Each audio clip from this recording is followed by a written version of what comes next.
Buenos días a todos. Tras esa primera ponencia de apertura por parte de la embajadora de Costa Rica en Italia, contamos con la participación de Josette Alman Borbón. Ella es secretaria general de la Facultad Latinoamericana de Ciencias Sociales, Flaxo. Es doctora en Humanidades por la Universidad de Leiden, en Holanda. Aquí esto no me atrevo a decirlo. Magister Sciences en Ciencias Políticas y licenciada en Historia por la Universidad de Costa Rica. De 2006 a 2012 fue coordinadora regional de Cooperación Internacional e Investigación y directora del Observatorio de Integración Regional Latinoamericana en la Secretaría General de Flaxo y ha desempeñado varios puestos como profesora en las Facultades de Ciencias Sociales y Educación de la Universidad de Costa Rica, donde es miembro de la Comisión de Posgrado en Evaluación Educativa de esa universidad. Tuvimos la ocasión ya de contar con ella en la mesa redonda que tuvimos ayer tarde, donde ya se allanó un poco el camino, el terreno a su ponencia de esta mañana, que ha titulado Democratización y Desdemocratización en América Latina, los desafíos emergentes. Josette, estamos ansiosos por escucharte. La audiencia es toda tuya.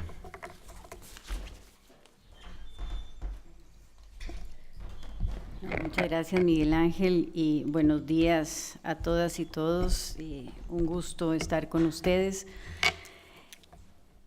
Tal como decía Miguel Ángel, ¿no? Ayer se allanó un poco el camino porque hablar de gobernabilidad democrática y no hablar de democracia es un contrasentido. O sea, la democracia, si hacemos lo que se debería hacer, genera gobernabilidad democrática y genera bienestar, el buen vivir, el bienestar del mayor número de personas, y eso es lo que busca. Yo he trabajado en esta presentación y quiero un poco empezar por tocar los temas conceptuales, hablar un poco de lo que habló su compañero ayer o tocar el tema de la democracia en crisis, pero también hablar de procesos que nos llevan un poco más a la esperanza. Empezaría entonces por señalar que conceptualmente la democracia incluye ideales y realidades. Es un proceso social en permanente construcción ligado a la libertad y la justicia.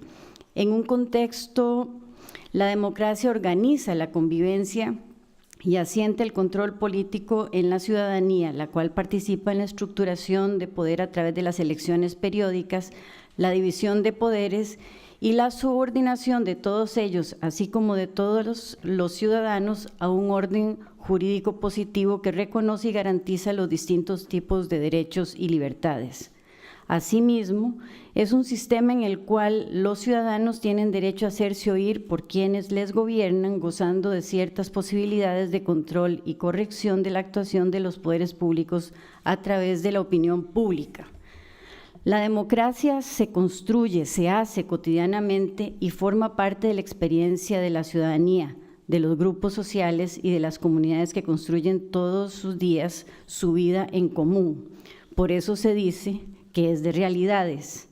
El eje de la democracia es el ser humano en su contexto general, a quien le es inherente derechos y responsabilidades. De ese fundamento, el derecho, el disfrute de bienes y servicios de naturaleza socioeconómica, esto es, el bienestar, la cultura, la educación, la propiedad, el trabajo, la seguridad social, son condiciones de derechos fundamentales de la ciudadanía.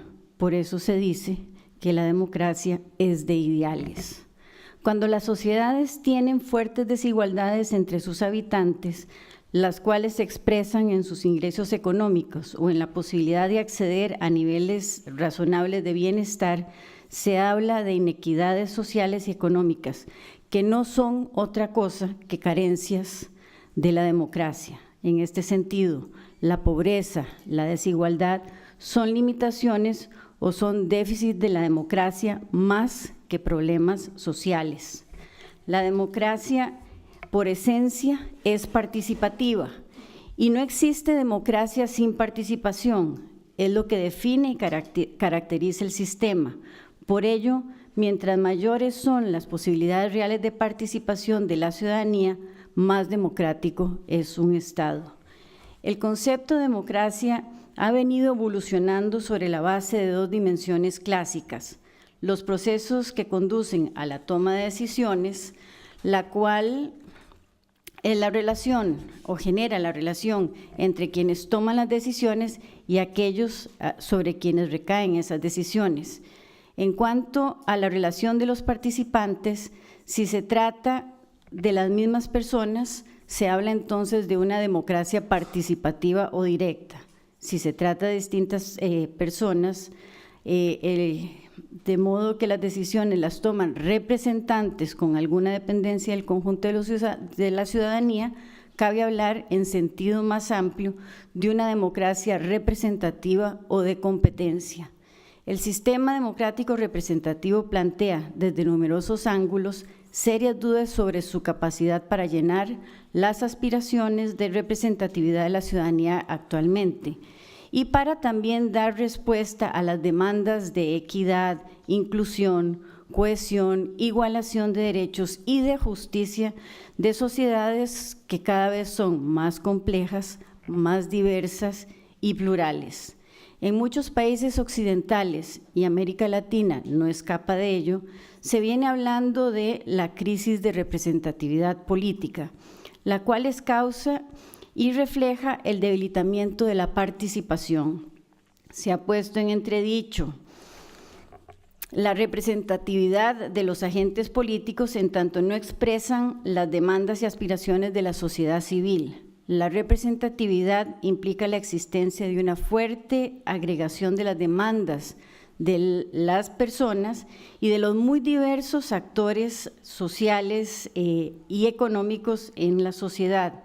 Y además se cuestiona mucho la solidez de cómo va a depender o cómo va a poder articular exitosamente estas demandas de la ciudadanía a lo que es el buen gobierno. En pocas palabras, nos cuestionamos si verdaderamente la democracia está generando las condiciones necesarias para incluir a toda la ciudadanía, pero no solamente para incluirla, sino para responder de manera adecuada las demandas de una mejor calidad de vida, las demandas del buen vivir, del bienestar.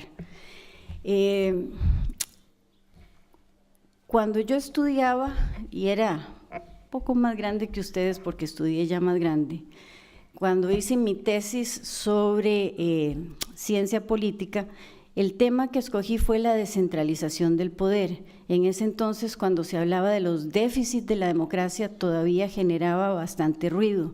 Ahora ya es un poco más común hablar de los déficits de la democracia. Todavía la sociedad civil, y yo creo que la sociedad civil es un constructo siempre en construcción, va definiéndose de acuerdo a las personas que se van incorporando y a los nuevos códigos sociales. Cuando yo estudiaba, no hablábamos todavía de las redes sociales, no era el fenómeno que es hoy, no nos pone la cercanía, no nos pone el aquí y el ahora. Ahora nosotros estamos aquí, pero hay gente que nos sigue a través de las redes, hay gente que puede opinar de lo que se dice aquí a través de las redes. Se han caído los espacios y el tiempo y el espacio, tanto en la política como en el quehacer de los estados, ha cambiado. Y yo quería contarles esto porque cuando elaboré el capítulo sobre la sociedad civil, yo estaba totalmente convencida de la necesidad de la acción social, del nosotros, de lo que decía el doctor Mayor, cuando inauguró este foro, nosotros el pueblo, we the people. Y haciendo las entrevistas que uno tiene que hacer para su investigación, un diputado, en aquel entonces un defensor de la democracia representativa, lo que decía es, bueno, si yo logré llegar a este puesto es porque ustedes me eligieron para que los represente y para que pueda tomar las decisiones de la comunidad en aras de un mejor bienestar. Y el estudio de caso que yo estaba llevando en ese momento era sobre el proyecto de ley de referendo en Costa Rica en la Asamblea Legislativa. Y en una primera instancia no había pasado, entonces había un gran malestar, había un gran asombro de cómo no habíamos podido pasar herramientas o mecanismos de mayor participación.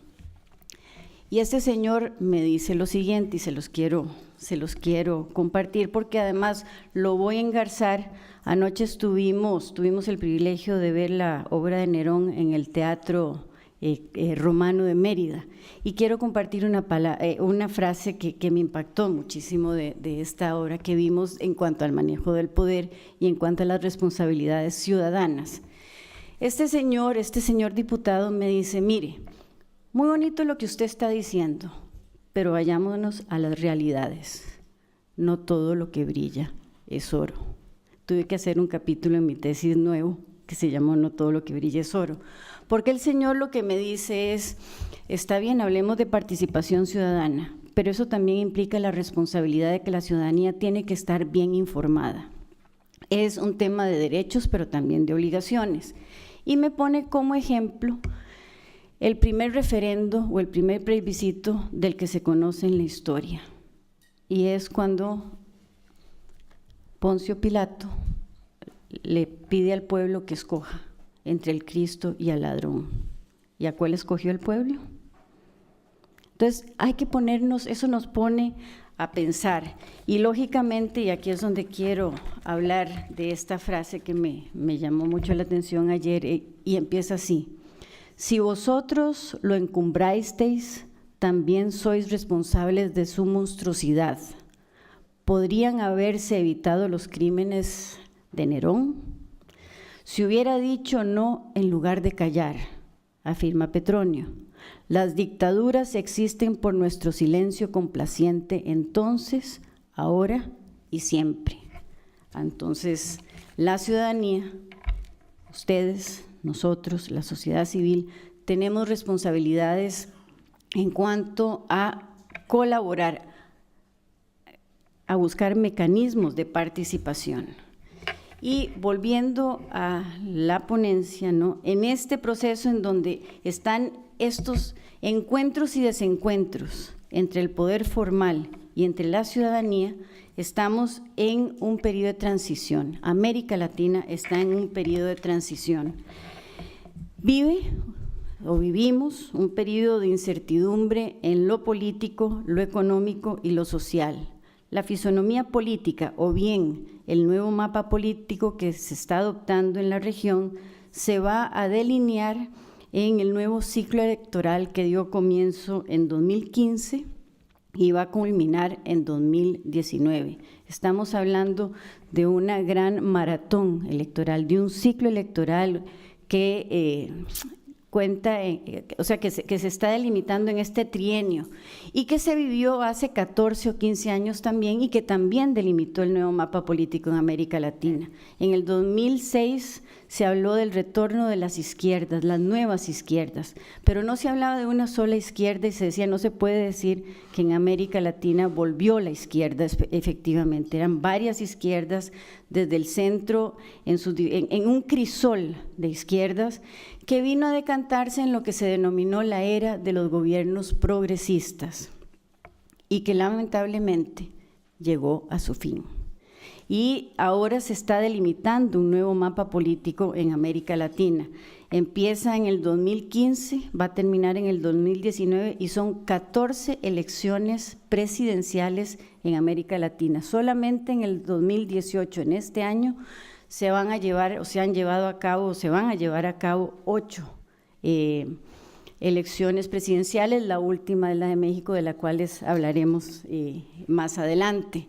Pero también en esto, si uno mira cómo está la región y no, vamos a hablar de que está movida, es una región que se encuentra en crisis, pero habíamos visto que la crisis no solamente se tenía que ver de manera negativa, sino como una oportunidad.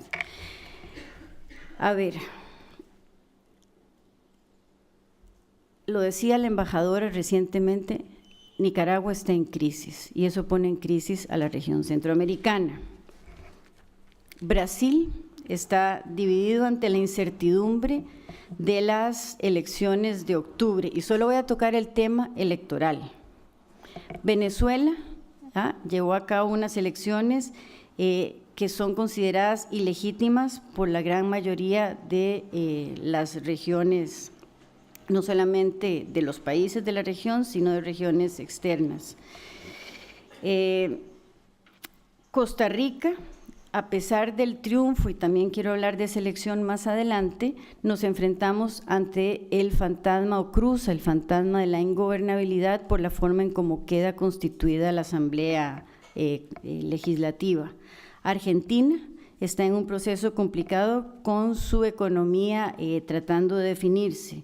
México, a pesar de la esperanza que da la elección del señor López Obrador, está muy complicado por el tema de la violencia y sigue estando complicado.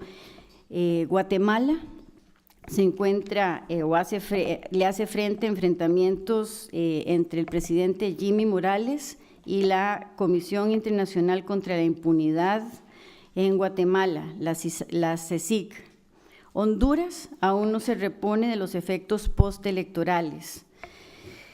En Perú y en Paraguay, respectivamente, las renuncias de los presidentes, uno por corrupción y el otro para entrar a un mecanismo que le va a permitir ciertos grados de, ¿cómo podríamos decir? Ciertos grados de seguridad, así es. Entonces, por un lado, aunque América Latina es hoy una región más democrática, se percibe también una tendencia de la ciudadanía a sentirse progresivamente más alejada de los políticos y de la política. En esencia, entonces, hay más democracia, pero una parte cada vez mayor de la población cuestiona la capacidad de mejorar sus condiciones de vida. El creciente descontento con la clase política e incluso con el sistema democrático viene a ser producto de años de rezagos de derechos económicos, sociales y culturales de sectores sociales históricamente marginados y que en democracia no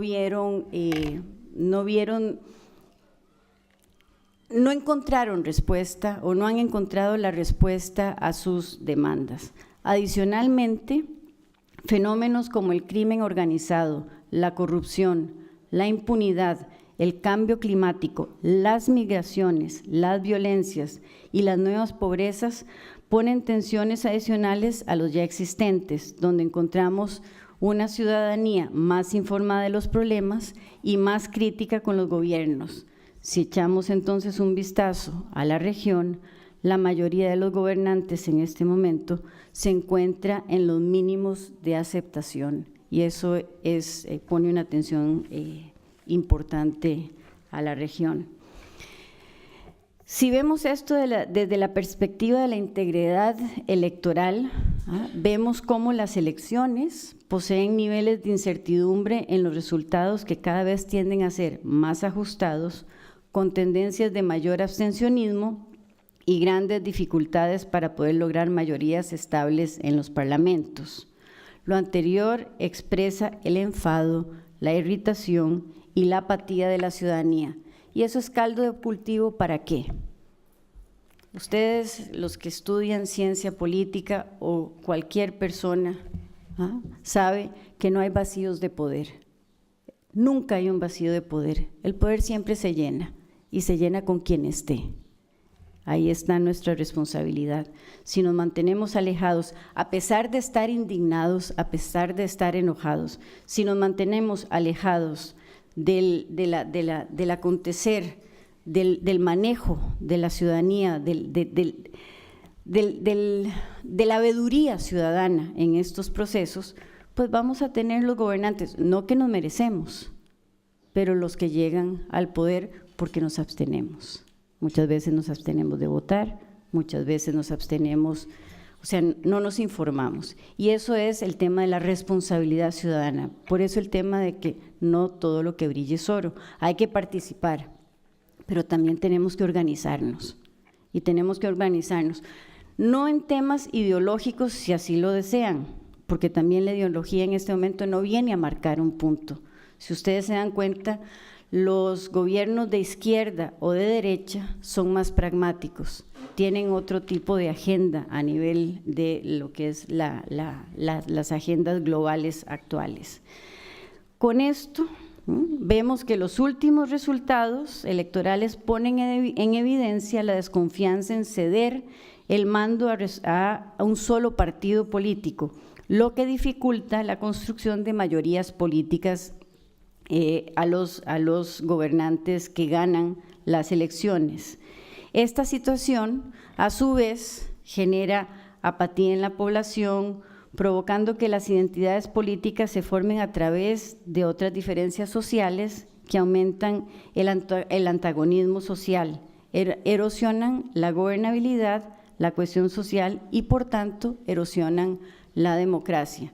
En este curso y en todo este proceso, lo que se ha dicho es que hay un descontento, no solamente con la democracia, sino lamentablemente hay un descontento con el sistema democrático.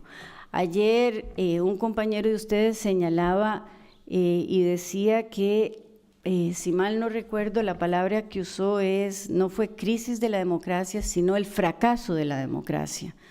No ha fracasado la democracia, pero sí está en crisis, está en cuestionamiento, y está en cuestionamiento porque también cuántos podemos tener acceso a los mecanismos de elección, cuántos tenemos acceso a ser electos si no pertenecemos a una estructura partidaria. Y vamos a al otro problema. Cada vez más hay una desafección con los partidos políticos que sentimos que no nos representan en nuestra pluralidad, en nuestra diversidad, en nuestros puntos de encuentro. Entonces también ahí hay una responsabilidad y un desafío de los partidos políticos que también se encuentran en crisis. Las fracturas y la polarización presentes en la mayoría de los países de la región hacen que cada vez sea más difícil auscultar la realidad, dificultan el trabajo de los gobiernos y la posibilidad de generar las condiciones para ejercer los derechos ciudadanos que hacen efectiva una ciudadanía tanto política como económica y social. Las últimas elecciones o este proceso que está viviendo América Latina demuestran que en general las encuestas no han logrado adelantar los resultados de los procesos de decisión popular, con excepción de México. En alguna región pareciera existir, en la región pareciera existir una marcada tendencia a un voto oculto, lo que llamamos el voto castigo, que por alguna razón hace que aquellos que buscan leer la opinión pública únicamente a través de las encuestas tiendan a equivocarse. Y aquí quiero hacer una comparación entre dos elecciones que me parece que marcan un punto de inflexión, tanto la de México como la de Costa Rica.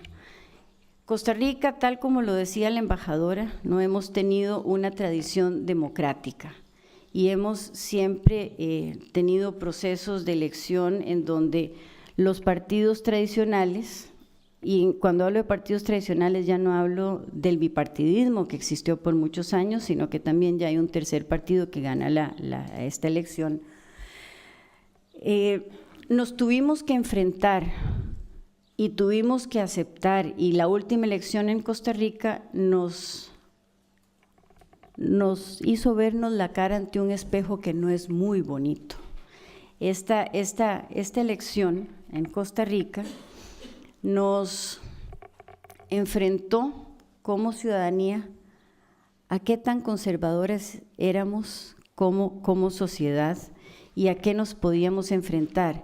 Y eso además nos hizo tener casi que como posibles ganadores, tanto en la primera como en la segunda ronda, líderes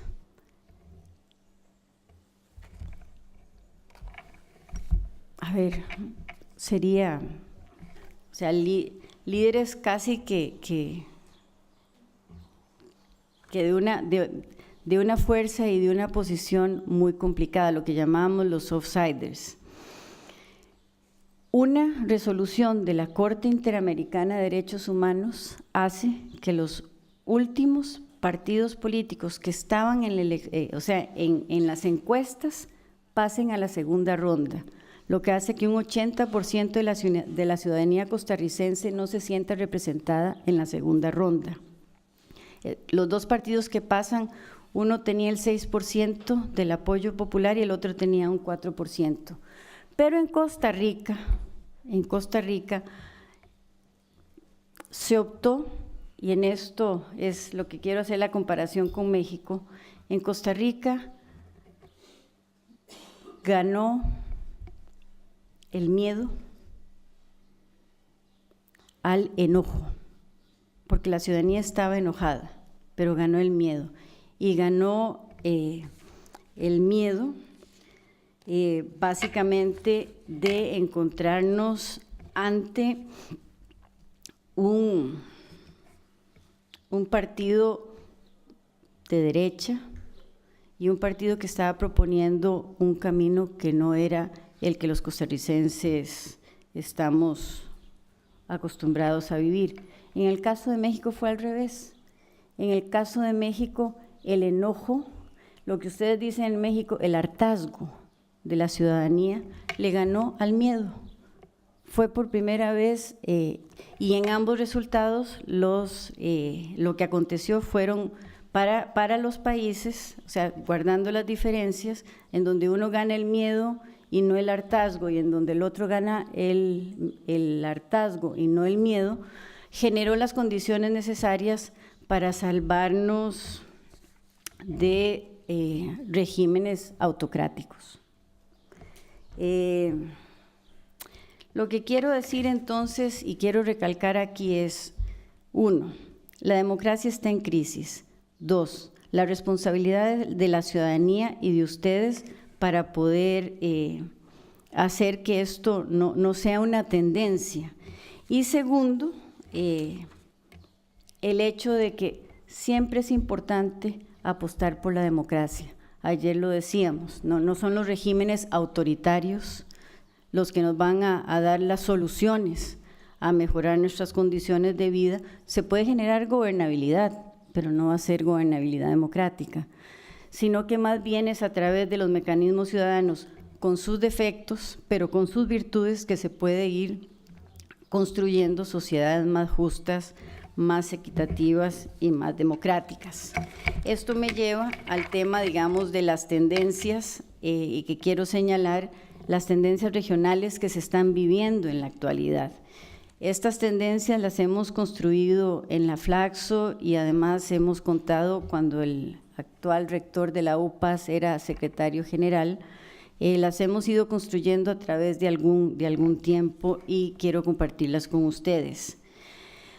Porque estas tendencias vienen a marcar una conformación. Yo no sé si todavía es muy temprano para decir un nuevo mapa político latinoamericano que nos permite estructurarlas, pero sí hay un cambio. Y si usted se da cuenta, o si ustedes se dan cuenta, en aquellos países donde han estado en su mayoría gobernados por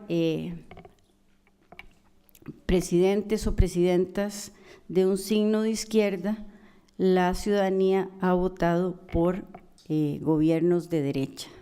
O sea que el enojo ciudadano lo que está haciendo no es manteniendo ideologías, sino más bien haciendo cambios y castigando al que está en el gobierno. Entonces, en esto yo diría que hay una primera tendencia, y la primera tendencia tiene que ver con el equilibrio de fuerzas en la región, y este es inestable y ha cambiado y está cambiando en un mundo multipolar. Hay cambios en las relaciones de poder en un sistema pluricéntrico. Los actores redefinen los contextos según sus capacidades y las alianzas que forjan. La globalización de la economía pone entonces en duda el concepto mismo de la economía nacional.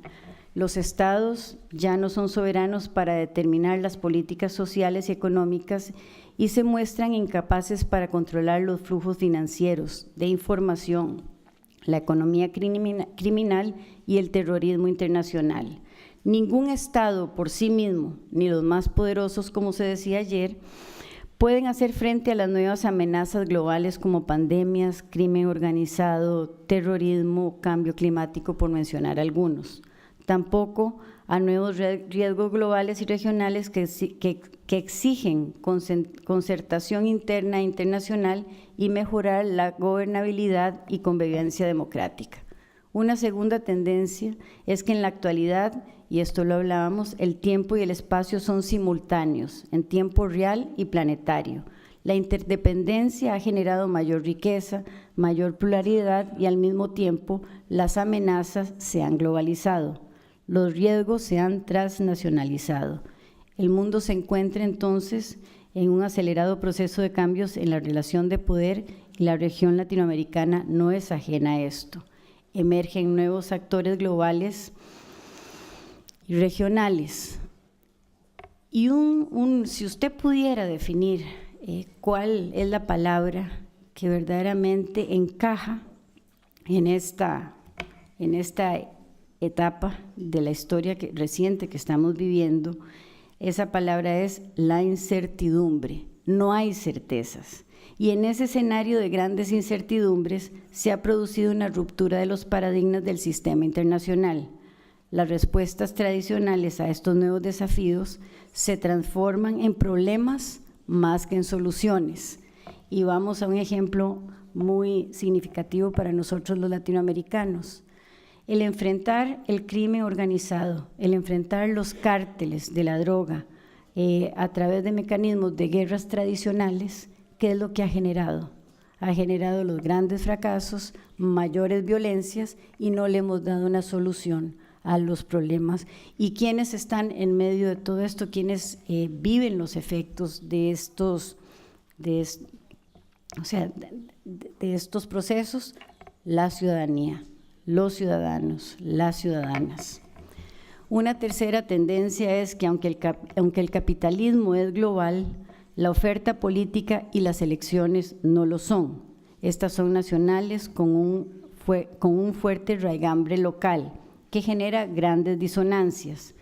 Las decisiones referidas a temas de soberanía salen de los ámbitos nacionales y de las élites nacionales. La percepción de las personas, entonces, es que los gobiernos que eligen no tienen la capacidad de mandar, que son los mercados, los acreedores, las instituciones financieras internacionales o entes técnicos los que tienen la posibilidad de decidir el futuro de los gobiernos o de los países.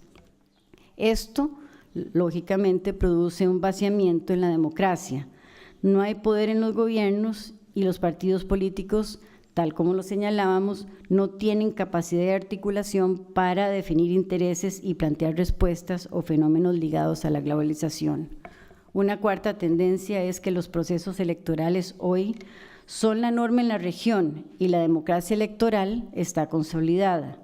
Sin embargo, tal como lo decía anteriormente, las elecciones poseen altos niveles de incertidumbre en los resultados y estos cada vez tienden a ser más ajustados. En las elecciones presidenciales, el balotaje, o como decimos nosotros, las segundas rondas, se han convertido en la regla en la mayoría de los países, con excepción de Honduras, México, Nicaragua, Panamá, Paraguay y Venezuela, donde esto no se aplica. En México se gana en la primera ronda por un voto. La construcción democrática tiene una quinta tendencia, es que la construcción democrática tiene un punto central en los procesos electorales que fundamentan la construcción de una democracia ciudadana basada en el reconocimiento de los derechos de todos. No obstante, la tendencia a un crecimiento del abstencionismo se fortalece, así como las dificultades para lograr las mayorías sólidas en los parlamentos. Esto como resultado de la creciente apatía sobre la política, sobre los políticos y el sentimiento ciudadano de la debilidad sobre quiénes deciden y cómo es lo que deciden. Entonces estamos literalmente en un círculo virtuoso que tenemos que ver cómo lo cambiamos por un círculo virtuoso. Y ahí es donde la participación de las nuevas generaciones es muy importante. Una sexta tendencia es el cambio en la mayoría de los recientes procesos electorales en la región generan grandes temores de retrocesos en aquellas poblaciones que se constituyeron en los nuevos sectores medios. Durante la década latinoamericana, que yo siempre digo que es más sudamericana que latinoamericana porque estuvo ligada a lo que fue la venta y el crecimiento y la demanda por los commodities, más que, o sea, fue una década donde las economías del sur crecieron, donde sobre todo en Brasil se dio un gran movimiento que vinieron a constituir las nuevas clases medias, más que en el norte, y esto tiene que ver también por la clase en cómo están constituidas las economías de nuestros países en la región. Si usted mira América Latina, estamos divididos por varias diferencias, y si usted se da cuenta, o sea, tradicionalmente se habla de la América Latina del norte y la América Latina del sur, luego se habló de la América Latina que mira hacia el Pacífico y la América Latina que mira hacia el Atlántico. Estas fracturas, que son como las tradicionales y las estoy dibujando de una manera muy sencilla, pero que tienen otras adicionales, estas fracturas lo que hacen es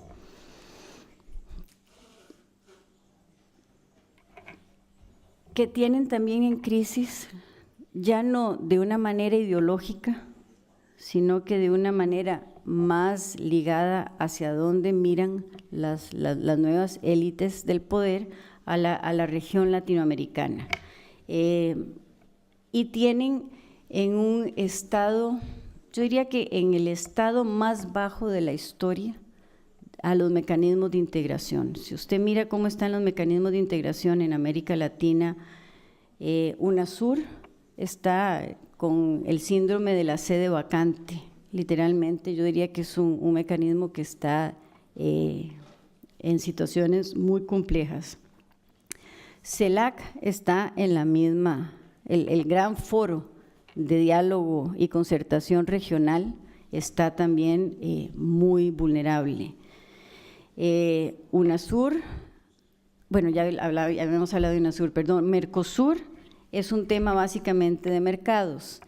El SICA, que en este momento yo diría que es el único mecanismo que está dándole respuestas a nivel de la integración a una región, vamos a ver cómo reacciona con el actual proceso que se está viviendo y la crisis que se vive en Nicaragua, porque eso sí o sí va a tensionar el sistema. Entonces tenemos los mecanismos de integración en crisis, una ciudadanía más informada que está pidiendo demandas justas para lo que es mayor gobernabilidad, mayor bienestar, y estados incapaces de dar respuestas en tiempo a las demandas ciudadanas. ¿Eso es caldo de cultivo para qué? Y esto yo se los pregunto a ustedes. Este escenario, que no solamente es de América Latina, yo creo que este enfado ciudadano va más allá de la región y está también, lo viven aquí en Europa. Esto es caldo de cultivo ¿para qué? Y por eso hablamos de que estamos en un periodo, en una época de grandes incertidumbres. Otra tendencia, y esto es muy importante, es que en la actualidad los clivajes no son solo políticos o económicos, son sociales. Las diferencias socioculturales referidas fundamentalmente a la disputa por los valores ha cobrado fuerza en América Latina y el mundo. La reivindicación de los derechos de grupos minoritarios e históricamente excluidos ha provocado una polarización social que ya no se basa en los clivajes tradicionales como la clase social, sino en el posicionamiento individual frente a cuestiones como la diversidad, las migraciones y los roles de género, entre otros.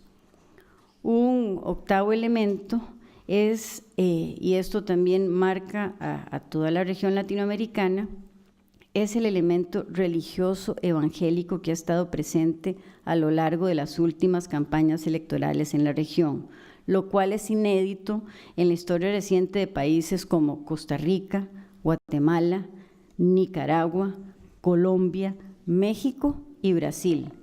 En el caso de Costa Rica, y ya se los decía, ¿no? El pronunciamiento de la Corte Interamericana viene a delimitar o viene a casi que a darnos una respuesta en una elección, poniendo, o sea, casi que define el proceso electoral de ese país. Y hay que señalar, y lo vuelvo a repetir porque es importante, que Costa Rica evitó por muy poco el peligro de un desliz autoritario. Esto probablemente se deba a que, como señala el Barómetro de las Américas, en Costa Rica como país se encuentra entre los primeros 5 del continente con mayor apoyo a la democracia. Y eso también es importante. Mientras que hay una tendencia regional en que la democracia está cayendo, la satisfacción de la ciudadanía con la democracia en América Latina en los últimos 10 años ha caído 10 puntos. En el caso de Costa Rica, a pesar de que ha caído, seguimos apostando por la democracia como el mecanismo para salir adelante. Otra tendencia es el tema de la baja credibilidad de los partidos políticos y de las clases políticas, y además la incapacidad que han tenido los partidos políticos de irse modernizando para dar respuesta a las demandas ciudadanas. Y por último, creo que también es importante manejar la tendencia de la heterogeneidad estructural de la región, que también se refleja no solamente en las asimetrías que hay entre los países, sino dentro de los países, sino en la organización política de sus estados, en la diversidad de sus sociedades y en la opción de políticas públicas aplicadas según modelos democráticos de cada época. En la actualidad, los espacios para regresiones antidemocráticos son reducidos, pero los espacios para autoritarismos democráticos se han incrementado, y esto hay que tomarlo en consideración. Yo quisiera con esto terminar la exposición más formal, abrir el foro a preguntas y luego hacer un cierre si a ustedes les parece. Miguel Ángel.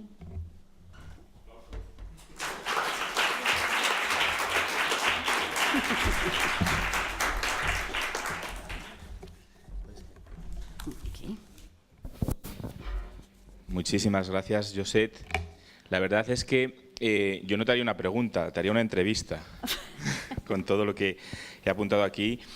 Una exposición sumamente interesante en la que has tocado puntos esenciales, ¿no?, en la importancia del desarrollo de ese proceso democrático en Latinoamérica. Yo me voy a centrar en un punto, y siempre en contraposición a lo que yo vivo, ¿no?, aquí en la Unión Europea.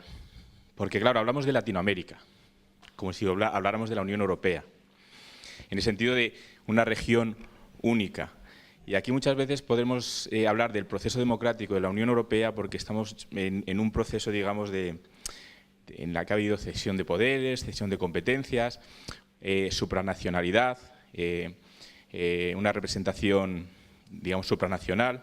Y claro, cuando hablamos de Latinoamérica, mencionas a Nicaragua, a Costa Rica, a México, a Perú, pero es una región tan diversa y heterogénea, pero tan diversa que me cuesta mucho asumir que se puedan, digamos, analizar conceptos de manera tan generalizada, porque cada país es un mundo, y aquí mismo sería muy difícil, si no existiera la Unión Europea, hablar de la democracia en Europa.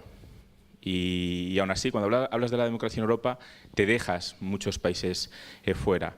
Y como, por ejemplo, como españoles, pues es muy difícil para nosotros hablar de la democracia en Letonia o en Finlandia, que nos queda tan lejos y que desconocemos tantos. Entonces, la pregunta va en el sentido de ¿cómo podemos llegar a actuaciones que realmente afecten al territorio? Hay movimientos pues, como Mercosur o movimientos de unión de países, pero luego se ve también esa diferencia entre lo que es Sudamérica, Centroamérica, pero tendemos a generalizar.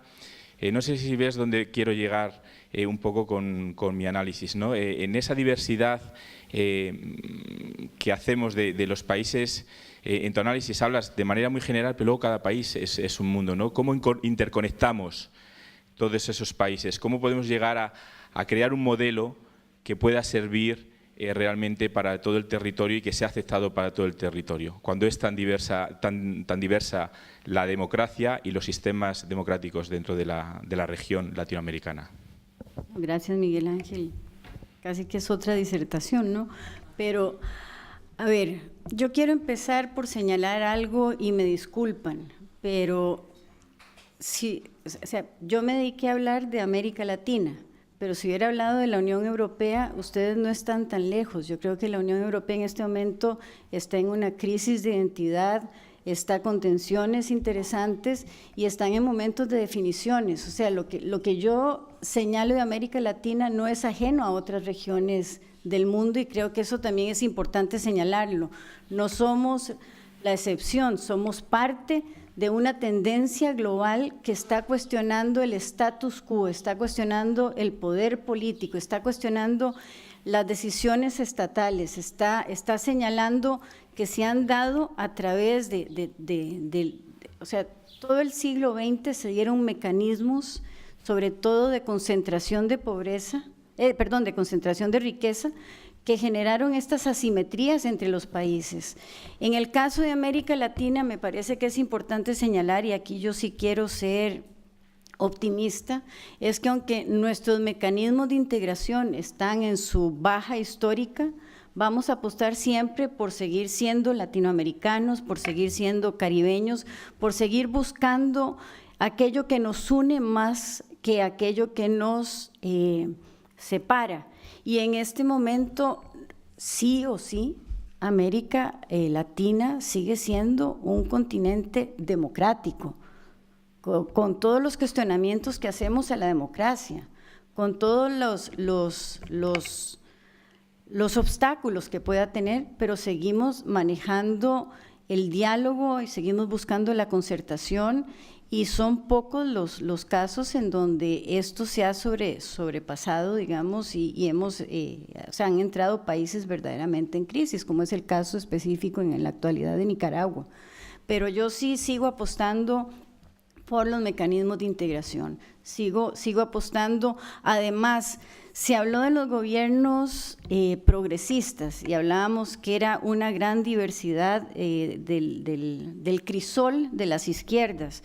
Las nuevas derechas en América Latina no son las derechas tradicionales tampoco, son derechas más pragmáticas y son derechas que van a tener que enfrentarse. Además, mientras las nuevas derechas de América Latina están buscando abrirse al mundo, el hegemón de la región más bien está buscando mecanismos que lo aíslen del mundo y está buscando, se mira hacia adentro, o sea, America First. Entonces, básicamente yo creo que ahí viene este desafío de las nuevas derechas, pero sí se está conformando un nuevo mapa político en la región y está en su gran mayoría dando paso a los nuevos gobiernos, a las nuevas derechas latinoamericanas.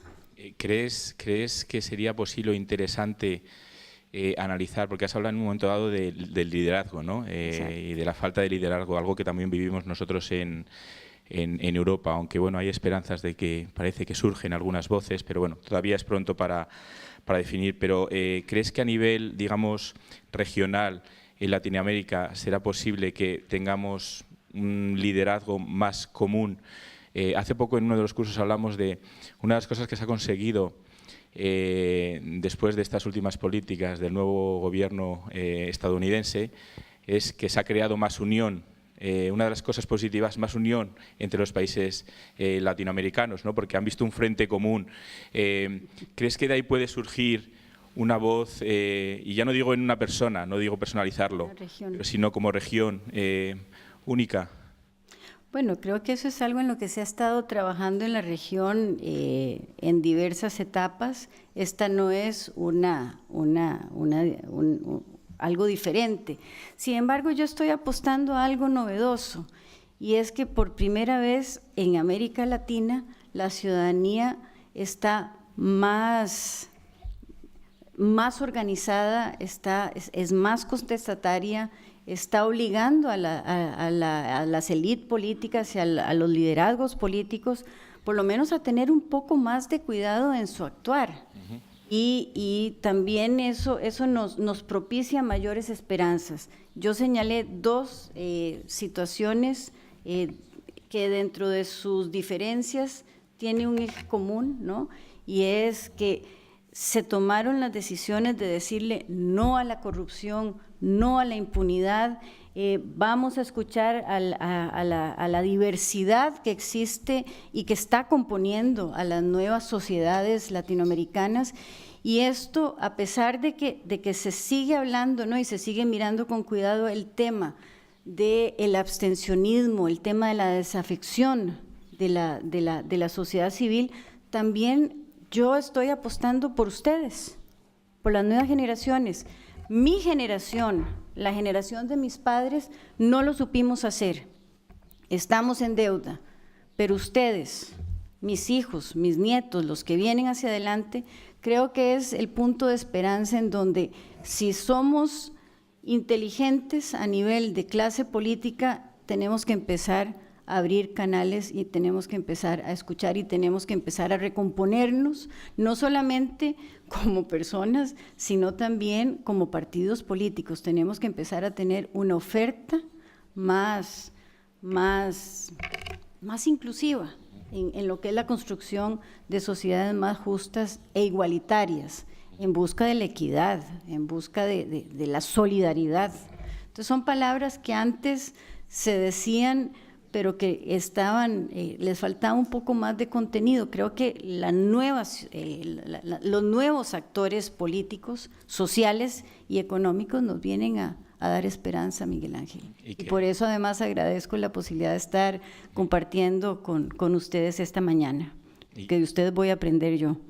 Y que ese hartazgo que decías antes sea el que venza al miedo en vez de al revés, ¿no? Que es lo que tendría que hacer esta nueva sociedad. Sí, no, porque en el caso de Costa Rica, por suerte ganó el miedo y no el hartazgo. Tenemos aquí preguntas ya, manos levantadas. Bueno, mi nombre es José Carlos, vengo de la Universidad de Salamanca y bueno, me han encantado sus palabras. En realidad tenía como muchas cosas para preguntar, pero bueno, son tres así, pero creo que son concretas. La primera sobre México. He estado leyendo, bueno, pues los diarios esta última semana y demás, y he visto como que hay más posturas, pero dos básicamente respecto a la victoria de López Obrador. La primera, algunos analistas se preguntan si puede ser una vuelta, digamos, al viejo régimen, al viejo PRI, porque bueno, el control de las cámaras es bastante grande, pero la segunda postura sería cómo ese control de las cámaras, porque claro, teniendo en cuenta que muchos legisladores van a ser, bueno, ya ha perdido el registro, pero del Partido Encuentro Social, que es un partido pues ultraconservador y demás, y entonces a la hora de llevar a cabo determinadas medidas que afecten a algunos derechos, no sé, colectivos LGTBI o demás, o cuestiones de género, pues no sé cómo va a poder, digamos, lidiar con esa situación. La segunda, esta es más corta porque solamente es como su opinión respecto a qué puede ocurrir con la situación de Lula en Brasil, ¿no? Porque bueno, el PT se resiste como a nombrar a otro líder, digamos, entonces no sé, Bolsonaro va segundo en casi todas las encuestas y pues no sé, vaya, no sé los brasileños, pero a mí no me gustaría que mi presidente fuese Bolsonaro. Y la última, respecto al narcotráfico, usted ha hablado de las medidas, digamos, o sea, poner a los militares en las calles para combatir el narcotráfico, pues siempre da los mismos resultados. Y aún así se sigue haciendo, bueno, en Río de Janeiro un ejemplo. Y escuchaba hace poco a Alicia Bárcena, secretaria ejecutiva de la CEPAL, diciendo que, bueno, había llegado la hora de que Latinoamérica tuviese también una voz propia, ¿no?, en el combate al crimen organizado, y proponía, por lo menos, abrir un debate sobre la legalización de las drogas, ¿no?, para quitarle, pues, al fin y al cabo, un mercado, y bueno, pues mientras que haya negocio, pues las organizaciones criminales, ¿por qué van a resistirse a entrar de ese negocio? Y entonces también su opinión respecto a ese tema. Y gracias. Muchas gracias. Muchas Como gracias. Son tres, prefiero contestar, pues si no se me Sí. pueden... la primera tiene que ver con México, los desafíos que tiene AMLO, como le dicen, ¿verdad? Andrés Manuel López Obrador. Hay que entender que que López Obrador es un político que ya tiene su vida, no es nuevo, ha sido gobernador de México. Siendo gobernador y siendo de izquierda, tuvo una relación bastante pragmática con los empresarios, entonces también ahí puede haber una cierta tranquilidad. ¿Cuáles son los desafíos? Usted bien lo señalaba, las violencias, el crimen organizado, la corrupción galopante que hay en ese país, y además poder llevar a cabo y a buen puerto esta coalición de partidos que es diverso y que lo lleva al poder. Entonces, ese será uno de los grandes desafíos. Si es o no volver a la política tradicional, no, yo digo que en México sí, con López Obrador se da un corte a la política tradicional que ha vivido ese país y se genera una esperanza y una ilusión, no solamente a lo interno de México, sino es un mensaje muy importante también a nivel latinoamericano. Entonces, estamos cautelosamente esperanzados y deseando que le vaya bien al nuevo presidente de México. En cuanto a Lula, usted ahí tiene el vivo ejemplo de la judicialización de la política, y en eso yo no quiero emitir juicios de valor. Es una persona que fue llevado a la cárcel por un juez, está siendo cuestionado, creo que ahí es un proceso interno de los brasileños. Es el que encabeza. Si Lula sale libre en este momento, no le tenga a usted, casi que podemos tener una bola de cristal y decir que es el que tiene mayores posibilidades de volver a ser presidente, pero en este momento están los juicios que tienen a Lula haciéndole frente, y habrá que ver cómo se decanta ese proceso judicial de la política. Y yo le deseo toda la suerte a ese país que además quiero muchísimo. Y sobre el crimen organizado, bueno, el tema del crimen organizado es volver a decir que la violencia genera más violencia. Si usted va a atacar en sí un organismo que ya de por sí es violento, con violencia, no lo va a acabar, va a generar más y más violencia. Esos han sido los casos en Colombia y en México, y Centroamérica ha sentido lo que llamamos el efecto globo. Lo que decía Alicia, y yo coincido, yo soy de las que coincido que hay que legalizar la droga, porque el tema de la droga es oferta y demanda. Si usted legaliza la droga y más bien lo mira como un problema de salud pública, otro escenario se proyectaría. O como bien dijo en su momento un presidente guatemalteco, dijo, bueno, si no podemos legalizar la droga, pues por lo menos entonces a nivel de estados centroamericanos pongamos una carretera para el narcotráfico, le damos la custodia para que pase la droga, porque en este momento nos están pagando con droga. Entonces en Centroamérica estamos empezando a vivir y a conocer violencias que no teníamos y no conocíamos. Antes la droga pasaba, éramos una zona de paso en Centroamérica, ahora no, hay mini cárteles en Centroamérica. Entonces yo sí estoy de acuerdo en que hay que legalizar la droga y que hay que tratarlo como un problema de salud pública y no como se está trabajando en estos tiempos. Un poco lo que en 1930 se dio cuando se prohibió el alcohol y luego no. Básicamente esas serían como mis… Muchas gracias. Tenemos más manos levantadas. Vamos a intentar que sea una pregunta cada uno para poder dar cabida a todas las preguntas que veo que se quieren formular. Buenos días, Raúl Vázquez, aquí de la zona. Sobre los hartazgos, indignación, incertidumbres y cambios políticos, Pues en México con un voto se elige el presidente. En España, pues con un diputado de Cuenca ganamos elecciones, pero no aseguramos gobernabilidad. O sea, son sistemas de elección diferentes. Esa reflexión. Por otra parte, sobre el comentario que hacía don Fernando Blasco ayer, del tridente manipulador que quita y pone gobiernos, medios de comunicación, redes sociales, y el tercero, que no lo entendí bien, pero le voy a hacer mío, los lobbies legislativos y los mercados, pues, ¿qué opinión le merece al respecto? Y luego, por otra parte, el 72350, el 50S, si podríamos darle una variación con respecto al gasto que se está haciendo en armamento, utilizarlo más para los fines sociales. Y en contraposición a Miguel Ángel, la heterogeneidad, pues, muy, vamos a decir, variable. Lo tenemos en Europa y en la misma España. Cultivar ganado en Asturias resulta mucho menos costoso que en Extremadura. Sin embargo, se reciben las mismas ayudas en Asturias que en Extremadura. Cultivar tabaco en Bulgaria resulta menos costoso que en Extremadura y se reciben las mismas ayudas. Gracias.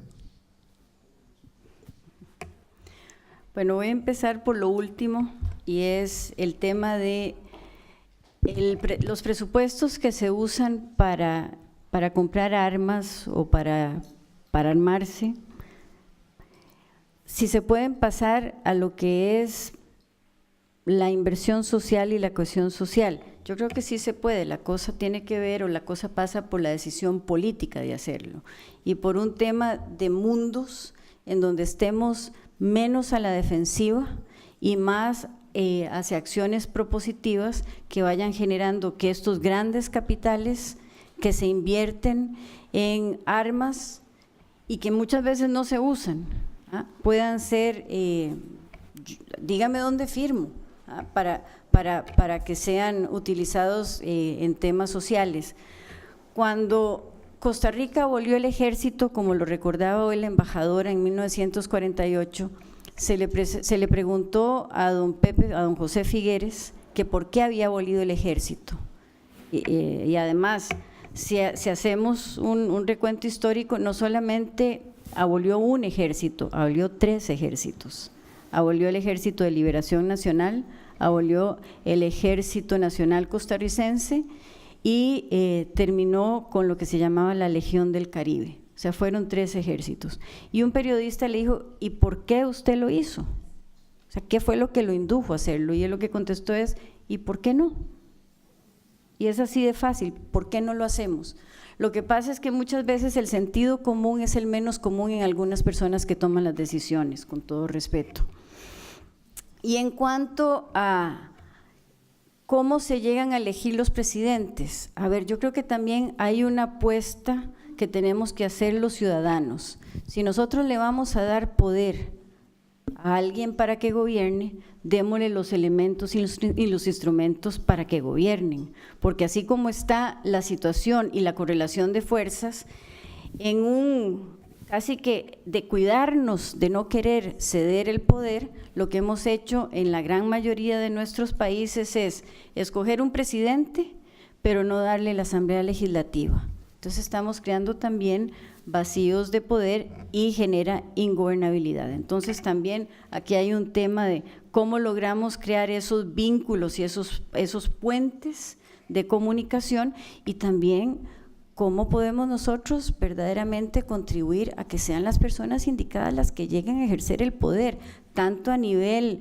local como a nivel nacional, y también las personas que nos van a representar en los diferentes órganos transnacionales o internacionales. Entonces, básicamente esto sería o sea, yo le devuelvo a usted que no solamente es un problema político, sino también es un problema ciudadano. ¿A quiénes estamos llevando al poder? ¿A quiénes estamos eligiendo? Sí, yo simplemente por alusiones, lo mío era una pregunta, precisamente para que se contextualice. Y sí que es verdad que, por ejemplo, aunque haya una cierta diversidad o heterogeneidad en Europa y Latinoamérica, para nada se pretende dar por supuesto que en un sitio funcionan mejor las cosas que en otro. Lo que sí que es verdad que, por ejemplo, cuando hablamos de Europa no podemos hablar de Europa, podemos hablar de Unión Europea o podemos hablar de países específicos. Y, por ejemplo, en el caso de América Latina, claro, América Latina para mí es un concepto muy grande, muy diverso, con lo cual me parece a veces más oportuno ir caso por caso y luego ver dónde nos podemos encontrar de manera junta. Esa era un poco la orientación de mi pregunta. Por favor. Buenos días, soy Álvaro de la Universidad Pontificia Comillas y me gustaría seguir un poco en el hilo de su respuesta ahora a mi compañero, sobre todo centrándonos en la responsabilidad ciudadana y la participación ciudadana no solo como garante de democracia, sino garante de los cambios y de la reforma de la democracia, ¿no? Ya que es necesaria al final para el verdadero logro de la consecución y progresión de democracia que la ciudadanía participe, ¿cómo podemos, desde la misma ciudadanía o desde otras entidades, garantizar que el gobierno nos provea de las herramientas para poder ejercer nuestra participación ciudadana como se debe? Porque al final esta educación ciudadana, esta educación para la ciudadanía debe ser no solamente un derecho, sino al final una responsabilidad del gobierno que se nos garantice para al final nosotros pues participar, ¿no? Y solucionar un poco esto, ¿no? Muchas gracias. A ver, ¿Lo pasamos por allá atrás, el micro? Sí. yo creo que aquí, Álvaro, lo importante sería pensar en el tema de los derechos y deberes. O sea, yo como ciudadano, y pongámonos en nuestra propia, digamos, vida. Ustedes como parte de una comunidad, ustedes se reúnen y piensan con el gobierno local cuáles son las formas en cómo pueden ir mejorando la vida comunitaria o no. Ustedes participan, son parte de la comunidad o se aíslan y dejan que otros tomen esas decisiones. Y así podemos ir escalando, ¿no? Pero también tiene que ver con el tema de la educación, y aquí se ha tocado muchísimo, la educación ciudadana, los mecanismos, los partidos políticos. ¿Quiénes muchas veces deciden no participar o ser miembros de un partido político? Porque no, ahí hay un montón de gente que no me gusta, hay un montón de gente que no tiene comportamientos éticos con los que yo coincido, pero volvemos a lo mismo y a lo que decíamos ayer, en el poder no hay vacíos, se llenan con el primero que esté y eso es muy peligroso. Si yo no estoy, va a venir alguien que tal vez no piense como yo y que tal vez ejerza el poder para ir en contra mí. Entonces, este círculo vicioso en el que nos encontramos de desencuentros y de desconfianza tiene que romperse y romperse, yo diría, para convertirlo en un círculo virtuoso en donde ciudadanía, mecanismos políticos y gobiernos puedan tener un diálogo más asertivo, un diálogo más fluido y en donde nos podamos escuchar. Yo estoy muy optimista y les voy a poner un ejemplo y de algo que me dijo una persona que me hizo mucha gracia. Le conté que venía para España y me dice, bueno, que no te pase lo que me pasó a mí, que yo me monté en un avión con un gobierno y aterricé al día siguiente con otro. ¿Ah? Entonces, básicamente, y eso se da, ¿por qué? Porque sí hay mecanismos en donde se puede llamar a cuentas a un Estado para que no solamente las rinda, sino también para poderlo quitar, si verdaderamente hay mecanismos democráticos para hacerlo. Entonces, volvemos a lo mismo. Y esto se los devuelvo como un desafío. El gran desafío que tenemos hacia adelante es cómo logramos que la participación sea efectiva y cómo nos organizamos desde la sociedad civil para no escoger al ladrón y crucificar al Cristo, ¿no? Tenemos dos preguntas más, las podemos escoger a la vez para simplificar y podernos irnos al café. Una por allí y otra por aquí. ¿Te presentas, por favor? Hola, buenos días. Mi nombre es María José y yo vengo de Coria, de un pueblito de aquí, un pueblo de aquí de la provincia de Cáceres.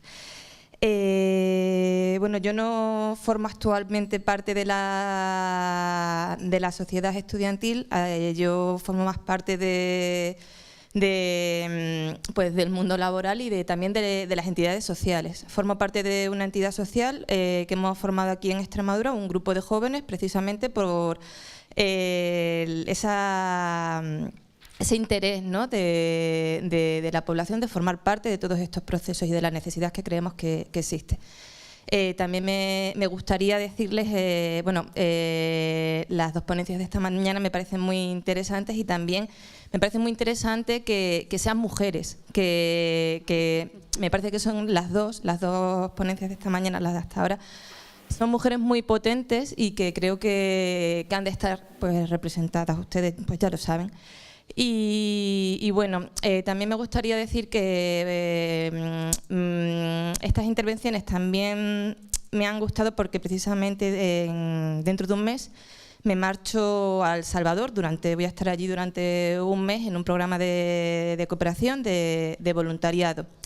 El programa es sobre turismo sostenible y bueno, han hablado del ejemplo de Costa Rica.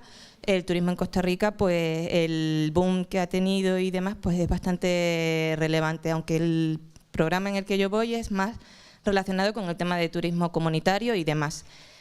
Aquí, si me quisieran hacer alguna recomendación, tanto usted como la embajadora, que las dos pues me parecería súper interesante, no solamente en temas de turismo responsable, sostenible, sino también a lo mejor de la manera de trabajar el tema de la memoria histórica, ¿no?, que pues allá es bastante más complicado.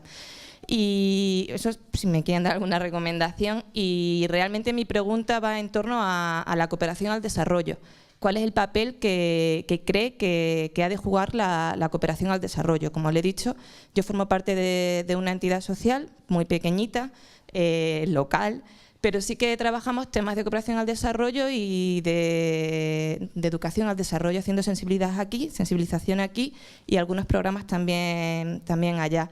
Entonces me gustaría saber cuál es su opinión a manera general y también a micro. Muchas gracias. Muchas gracias. Cogemos la otra pregunta por aquí. Y luego vemos si no da tiempo a dar esos consejos de manera plena, quizás lo podemos resolver durante el café de manera más personal. Yo soy Victoria, de la Universidad de Extremadura, y mi pregunta va ligada con lo que han hablado mis compañeros con anterioridad a mí. Y es sobre qué opina sobre los países democráticos cuyos ciudadanos no pueden elegir a su jefe de Estado. Países democráticos donde los ciudadanos no pueden elegir, entonces eso no es democracia. Estamos hablando de la monarquía. Ah, las monarquías. Sí, yo. ¿Monarquía parlamentaria o...? Vamos a dejar ya porque se nos ha ido el tiempo, dejamos que conteste la ponente si puede.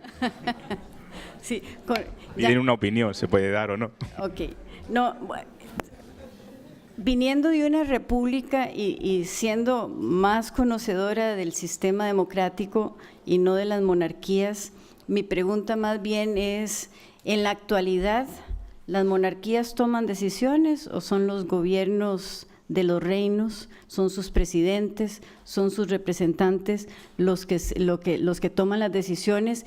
Y aunque el rey no se elija, ustedes o en esos países donde no se elige al rey, pero ustedes eligen los presidentes, ustedes eligen a sus representantes ante el Congreso. Entonces, yo diría y me pregunto, ¿existe un poder formal como existía hace varios siglos atrás en las monarquías o simple y sencillamente son una institución que está para crear vínculos o para coadyuvar, para colaborar en el bienestar de una nación? O sea, ¿hasta qué punto toman las decisiones políticas formales los monarcas y hasta qué no? Entonces, para mí, yo sí puedo decir que España es democrático porque a pesar de ser un país donde hay una monarquía, ustedes eligen presidente, ustedes eligen diputados, ustedes eligen sus alcaldes, no son designados de a dedo, no es un poder vertical. Entonces, yo ahí creo que manejaría como esa distancia. Yo no sé si existen actualmente monarquías, tal vez en algún país asiático u otro que sí están esas monarquías, pero desconozco cómo funcionan en esos lugares. En cuanto a la cooperación al desarrollo, es para mí un elemento no solamente fundamental, sino de gran importancia. Y cuando nosotros hablábamos de los tratados de libre comercio versus los tratados de asociación que proponía la Unión Europea y en su momento España en la región, siempre señalábamos que la gran diferencia y que era un tema a considerar era que no solamente se trataban los temas de colaboración o de los temas comerciales o económicos, sino que se trataban los temas de la cooperación al desarrollo para lo que era el bienestar y generar círculos virtuosos de mejorar calidad de vida, pero no de manera asistencial. Y eso es muy importante, sino de manera promocional. Lo que usted va a ir a hacer a El Salvador, lo que muchos como usted, hombres y mujeres europeos, españoles en general, que conocí, vienen a poner su granito de arena en lo que es acompañar a las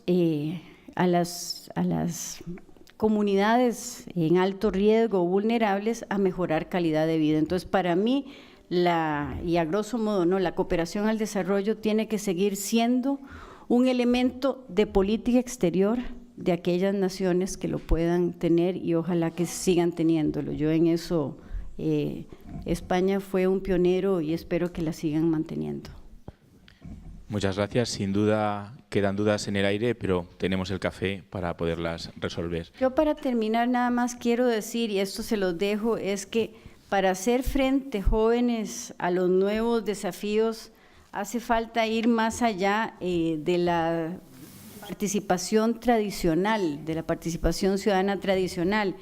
Y aquí la participación ciudadana tradicional, y básicamente me basé en ella, que es la participación política, también tiene que ir dejando paso a la participación no solamente en la política, sino en la vida social. Eso sería como para concluir. O sea, si estamos hablando de cómo rompemos ese círculo vicioso, es a través de la participación dentro de sus nuevas dimensiones lo que va a generar más democracia.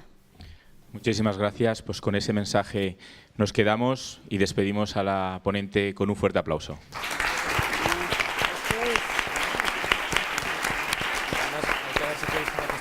Nos tomamos un cafetito y volvemos en unos 20-25 minutos, ¿vale?